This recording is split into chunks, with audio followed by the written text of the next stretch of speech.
UDF അധികാരത്തിൽ വന്നാൽ reporter channel പൂട്ടിക്കെട്ടിക്കുമെന്ന് വെറുതെ പറഞ്ഞതല്ല UDF കൺവീനർ അടൂർ പ്രകാശ്. അത്രമാത്രം ദുഷ്ടലാക്കോടെയാണ് റിപ്പോർട്ടർ ചാനൽ കോൺഗ്രസിനും UDFനുമെതിരെ തിരിയുന്നത്. മരമുറി കേസുമായി ബന്ധപ്പെട്ട് നിലനിൽക്കുന്ന അന്വേഷണങ്ങളിൽ നിന്ന് താൽക്കാലികമായി തലയൂരി നിൽക്കുകയാണ് റിപ്പോർട്ടർ ചാനലും ആൻഡോയും. ഇതിന്റെ ബാക്കിയായി സംസ്ഥാനത്ത് LDFനെയും CPMനെയും വെള്ളപൂശുകയാണ് റിപ്പോർട്ടർ ചാനൽ ചെയ്യുന്നത്. കേസ് അന്വേഷണം മുക്കിയതിനുള്ള നന്ദി സൂചകമാണോ ഇതൊന്നും വ്യക്തമല്ല. പിന്നാലെ കോൺഗ്രസിനെയും UDFനെയും ആക്രമിച്ച ആൻഡോയെ തങ്ങൾ അധികാരം പിടിച്ചാൽ പിടിച്ചകത്തിടുമെന്ന് പരസ്യമായി കോൺഗ്രസ് നേതാക്കൾ പറഞ്ഞിട്ടുണ്ട്. അപ്പോൾ പിന്നെ എന്തു വില കൊടുത്തും LDFനെ നിലനിർത്തേണ്ടത് അവരുടെ ആവശ്യമാണ്. ഈ സാഹചര്യത്തിലാണ് കോൺഗ്രസിനെയും UDFനെയും തീർക്കാനുള്ള ശ്രമങ്ങൾ റിപ്പോർട്ടിൽ നിന്നുണ്ടാവുന്നത്. നേതാക്കളെ വർഗീയമായി അപമാനിക്കാനും റിപ്പോർട്ടർ ശ്രമിക്കുന്നുണ്ട്. അതിന്റെ ഇരയായിരിക്കുന്നത് വടകര MP ഷാഫി പറമ്പിലാണ്.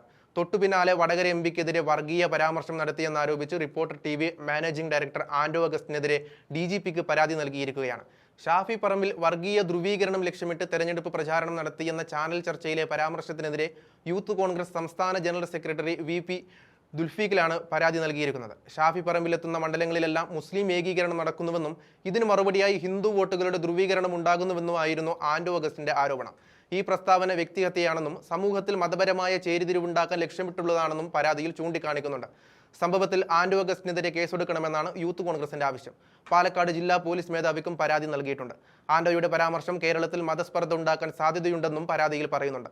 ഷാഫി പറമ്പിൽ വർഗീയ ധ്രുവീകരണം ലക്ഷ്യമിട്ട് തെരഞ്ഞെടുപ്പ് പ്രചാരണം നടത്തിയെന്ന് കഴിഞ്ഞ ദിവസം ചാനൽ ചർച്ചയ്ക്കിടെ ആൻഡോ അഗസ്റ്റിൻ പറഞ്ഞതാണ് വിവാദത്തിന് ആധാരം. ഇത് ഷാഫി പറമ്പിലിനെ വ്യക്തിപരമായി അപകീർത്തിപ്പെടുത്തുന്നതും സമൂഹത്തിൽ വർഗീയ ധ്രുവീകരണം ഉണ്ടാക്കുന്നതുമാണെന്ന് ചൂണ്ടിക്കാട്ടിയാണ് പരാതി. ഷാഫി 60 മണ്ഡലത്തിൽ ഓടി നടന്നു എന്നാണ് പറയുന്നത്. ഷാഫി പറമ്പിൽ പോകുന്ന സ്ഥലങ്ങളിലെല്ലാം മുസ്ലിം ഏകീകരണം നടക്കുന്നു എന്ന് ആൻഡോയുടെ പരാമർശം ലക്ഷ്യം വെക്കുന്നത് കോൺഗ്രസിനെ ഒന്നാകെയാണ്.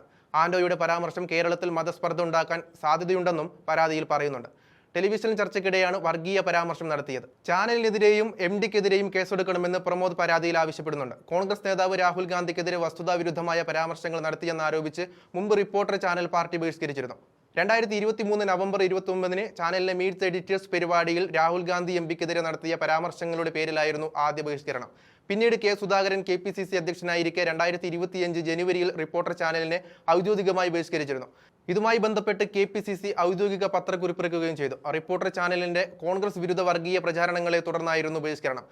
പിന്നീട് നവംബറിൽ റിപ്പോർട്ടർ TVയുമായുള്ള നിസ്സഹകരണം അവസാനിപ്പിച്ച കോൺഗ്രസിന്റെ തീരുമാനത്തിനെതിരെ പ്രവർത്തകർ പ്രതിഷേധിച്ചെന്നും വാർത്തയായിരുന്നു. ഇതിന് പിന്നാലെ ചാനൽ ചർച്ചയിൽ ഉൾപ്പെടെ കോൺഗ്രസ് പ്രതിനിധികൾ പങ്കെടുക്കുകയും ചെയ്തിരുന്നു. റിപ്പോർട്ടർ TVയുമായി സഹകരിക്കാൻ KPCC തീരുമാനിച്ചെന്ന് ചാനൽ ചർച്ചയിൽ അവതാരക അവകാശപ്പെടുകയും ചെയ്തു. തുടർന്ന് നടന്ന ചാനൽ ചർച്ചയിൽ കോൺഗ്രസ് പ്രതിനിധിയായി KPCC general secretary Sandeep Warrier പങ്കെടുക്കുകയും ചെയ്തു. അടുത്തിടെ വോട്ടെടുപ്പ് പൂർത്തിയായതിന് പിന്നാലെ UDF തരംഗം ആഞ്ഞടിക്കുമെന്ന് CPM പോലും പ്രതീക്ഷിക്കുന്ന ഘട്ടത്തിൽ UDFന്റെ അവകാശവാദത്തിന് വെറും ബിസിനസ് ആരോപണമെന്നൊക്കെ പറഞ്ഞ് ആൻഡോ വിവാദം സൃഷ്ടിച്ചിരുന്നു. CPMും CPIയും ജില്ലകൾ തോറും നടത്തിയ വിശകലനത്തിൽ നിന്ന് പല സിറ്റിംഗ് സീറ്റുകളും അവർക്ക് നഷ്ടമാകുമെന്ന് അവർ തന്നെ പറയുമ്പോഴാണ് ചാനൽ മുറിയിലിരുന്ന് കോൺഗ്രസിനെതിരെ നട്ടാൽ മുളയ്ക്കാത്ത ആരോപണങ്ങളുമായി ആൻഡോ അഗസ്റ്റിനും റിപ്പോർട്ടറും രംഗത്ത് വരുന്നത്.